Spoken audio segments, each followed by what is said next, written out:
Bienvenue à toutes et tous dans le journal périodique vidéo du mois d'avril 2011, proposé par la ville de Visé. Une édition que nous entamerons en mettant à l'honneur les enfants de l'école de l'ON, qui ont remporté un concours de dessin mis sur pied par Luminus, nouveau fournisseur d'énergie 100% verte à Visé, suite à l'appel d'offres lancé à cet effet. L'idée, c'était de demander aux classes de réfléchir toutes ensemble à comment éviter de gaspiller l'énergie, avoir une petite réflexion évidemment sur l'avenir, sur l'électricité verte, etc. Et donc, un jury, le plus impartialement possible, a choisi le plus beau dessin, le plus représentatif du thème. Des différentes classes des écoles de l'entité, c'est donc celle de Madame Frédéric Lourty, qui comprend les 4e, 5e et 6e primaires, qui a décroché la timbale.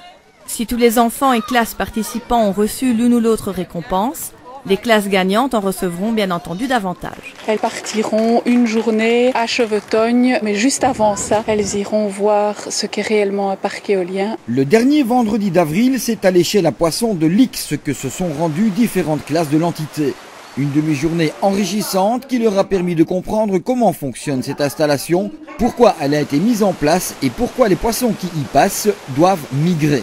En plus de découvrir le projet Saumon 2000, lancé en 1987 afin de réintroduire le saumon atlantique dans le bassin Mozan, les enfants ont également appris à connaître certaines espèces de poissons, après quoi des travaux pratiques étaient organisés dans le local d'accueil du site, une projection de film clôturant cette visite.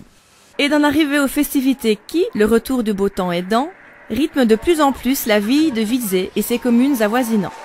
Le premier week-end d'avril, Cherat célébrait la 10e édition de Couleurs locales, une manifestation multiculturelle qui, en plus de proposer de la musique et des danses folkloriques traditionnelles, permet de déguster les spécialités gastronomiques d'une quinzaine de communautés vivant sur l'entité. Comme à chaque fois depuis sa création, cet événement a été une franche réussite conviviale et festive. À Visé même, la place Reine Astrid a bien été occupée depuis début avril. D'abord avec la fête foraine qui, comme chaque année à pareille époque, y avait élu domicile pour quelques jours et pour la plus grande joie des enfants qui trouvaient là une dizaine d'attractions prêtes à les accueillir. Celle-ci avait-elle à peine plié bagages que déjà un autre métier investissait les lieux, et non des moindres, la roue royale, plus communément appelée la Grande Roue, de retour à Visé après 10 ans d'absence. 2000, la Grande Roue est venue, la première année que j'étais échevin, la Grande Roue est venue chez nous, mais elle venait régulièrement. Et puis alors ça s'est soufflé un peu. Après un certain nombre d'années, les gens ont fait le tour. Et puis alors maintenant, on a eu la chance, grâce au bourgmestre aussi, Marcel Neven, de l'avoir de nouveau. Alors je veux dire que c'est vecteur de tourisme commercial aussi, parce que tout événement qui s'organise sur notre commune attire forcément une population nouvelle. Mais avant son inauguration, cette fameuse roue avait été le théâtre d'un pharaonique chantier de montage dont nous vous proposons un clip par ailleurs sur notre chaîne YouTube Visé ADL. La roue, elle fait 50 mètres d'auteur, elle pèse 160 tonnes, elle est transportée sur 11 camions. On a besoin d'un grue de 50 tonnes pour faire le montage, 6 hommes avec moi et 3 jours de montage à 12-13 heures par jour.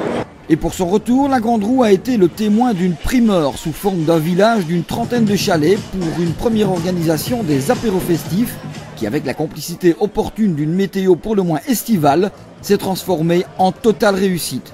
On attend la prochaine édition. C'est aussi durant ce dernier week-end d'avril que les anciens arbalétriers ont célébré leur fête de la Saint-Georges, ouvrant ainsi la saison qui verra sortir, une à une, les gildes de notre ville. D'ici là, les musées de Visé ouvriront leurs portes les 13, 14 et 15 mai pour la nuit des musées. Ceci une semaine après que se soit déroulé le fameux marathon de la Meuse, qui devrait attirer cette année encore entre 2500 et 3000 participants. Pour être complet, signalons que la date du départ de la roue royale a été postposée précisément après le 10 marathon de la Meuse, programmé le 8 mai et dont nous vous reparlerons dans notre journal du mois de mai. Merci pour votre fidélité et à très bientôt.